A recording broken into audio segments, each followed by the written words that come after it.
नमस्कार है सबैलाई। हामी फेरि पनि हाम्रो यो सिजनको फिसिङ चाहिँ यसपालि आज लास्ट जस्तो छ, किनभने छिचिमेरा पनि सक्यो। अब हामीले खनेर निकालेर पनि छिचिमेरा सक्यो। यहाँ मेरो साथी हो कृष्णले टाँगो यहीँदेखि बोकेर उहिले नै गाडी खेलेको याद आयो यसलाई, यसरी खेलेको। अन्त गाडी खेल्दै सधैँ तीनजनाको नानीको बाउ भइसकिसक्यो र पनि केटाकेटी सधैँ तीनजना नानीको बाउ गाडी खेल्दैछ। हेरौँ आज कति पर्छ माछा। लु यस्तो छ हाम्रो चाहिँ हालत भन्दा नि माछा मार्नु गएको छिचिमेरा खोज्दैछ माटोमा, भेटिहाल्छ कतै। यो जग्गामा चाहिँ हामी जाउँ, जति छ त्यतिमै खेलौँ न।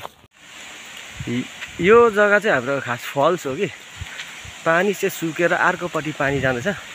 यो माथि चाहिँ फल्स थियो, मजाको हुन्छ यो चाहिँ। तर पानी अलिक बेसी भएको मात्रै बेलामा मात्रै हुन्छ। यो जग्गाबाट चाहिँ फल्स, ठुलो फल्स हुन्छ। तर अहिले सुकेछ, माया लाग्दो भएछ जग्गा।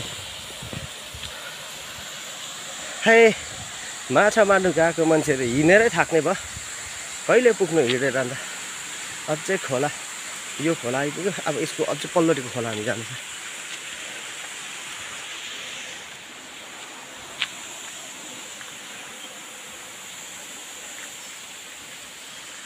तुमीले एक गीत गाउँदै रहेछ, sorry sorry sorry sorry sorry Rahul गान्धीले यस्तो। फाइनली सरीको खोला पुगिसक्यो। सानो जग्गादेखि स्टार्ट गऱ्यो,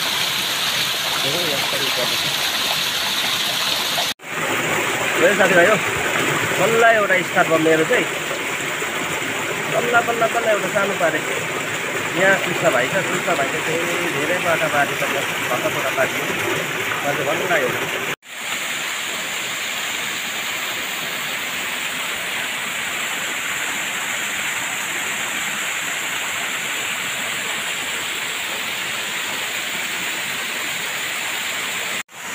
फेरि पारिस आइसले एउटा कृष्णले पारे फेरि गर्दैछ माछा, मर्दैछ। मेरो हातमा पनि पर्छ कि, तर पर्दैन, खालि यस्तोहरू मात्रै पर्छ नि त, सानो सानो। कृष्णलाई चाहिँ साह्रै खाँचौ त्यहाँ खेल्दैछ, निकालेको छ। मेरोमा चाहिँ एउटा मात्रै बल्ल फेरि अर्को एउटा पऱ्यो। जग्गा चाहिँ यस्तो छ, सानो होला तर माछा पर्दैछ, त्यत्रो माछाहरू पर्दैछ।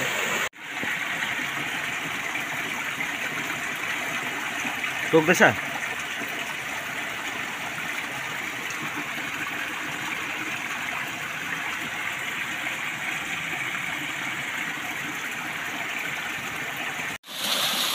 आज चाहिँ यत्रो मरै माछा त्यसको त्यहाँ छ।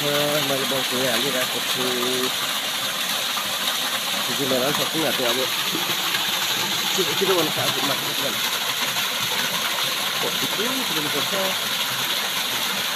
हल्लाउनु हल्ला चाहिँ लाग्यो।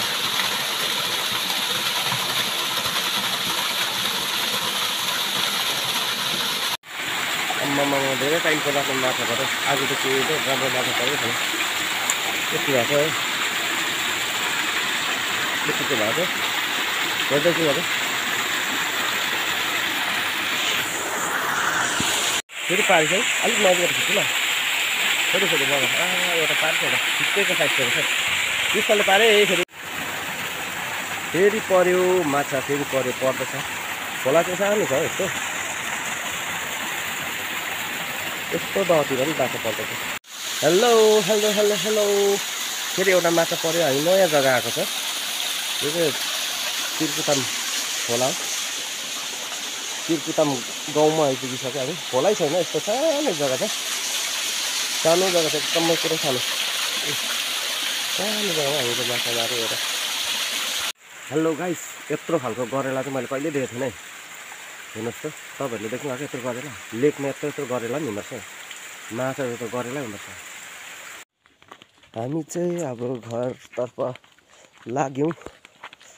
माछा देखाउन अलिकति फोटोसुट त हुनु पऱ्यो नि, भिडियो सुट अलिकति। हामीले आजको मारेको माछा त्यस्तो बेसी छैन, तर छन् चाहिँ छ यतिको छ।